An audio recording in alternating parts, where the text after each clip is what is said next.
Welcome back. Today we're going to be talking about walleye fishing. We're going to be talking about finesse and worms and how stinger hooks make a big difference. You can see a stinger hook, basically, to tell you what it is, it's a little tiny hook that people put on the end of their jig to increase their hookup ratio. Some people use them, sometimes they don't. Today we're going to be talking about that. Welcome to the review tank, guys. As you can see, on the right we have no stinger, and on the left we have a stinger.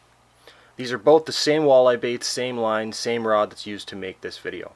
Now the first thing that I notice is no stinger. That tail action is a lot more aggressive, and in return it's going to give the whole bait more action. As I could see, jigging this about 6 inches to a foot pretty aggressively, this bait would swim in circles. So on the downfall you would see that bait swim 6 to 7 inches over to the left. So that's obviously, using a stinger is going to cut down on the action a little bit. The other thing I'm noticing is with the stinger hooked up, it's keeping the tail of the bait a little bit straighter. It is cutting down the action, but it's very minimal. So it actually looks like the bait's as straight as an arrow. And I think what that's doing is when it falls, the tail's not able to curve up. So it's actually falling a little bit slower.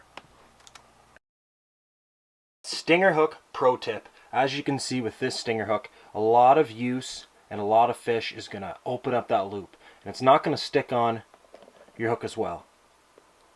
So you risk losing that stinger hook, as you can see, when that plastic is gone. Now, one way to cope with that is find an old piece of worm, or even better yet, cut up a bunch of little pieces of an elastic. What you're going to do to avoid losing that stinger hook, as you can see, it can just come off there. You get your stinger hook, and you just put a little piece of plastic. As you can see, all you're going to do is put a little piece of plastic over the hook. This can be just a regular plastic worm in your box. Put that on there, slide it down the hook, and your stinger hook is secure. As you can see, that's not going anywhere. So that's the pro tip. Elastics, any kind of plastic worm you have sitting in the bottom of the boat. I'll let you be the judge of what you will use. Personally, I like using a stinger. Walleye often short strike, so it's a big help to be able to have an extra hook on the back to make sure you do catch those short striking walleye. If you guys like this kind of video showing you guys baits and tackle and talking about techniques and whatnot, make sure you give it a like. Thanks to everyone who subscribes, and thanks for watching.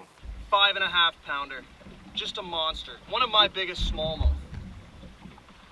And a little guy. You can see the difference on those two.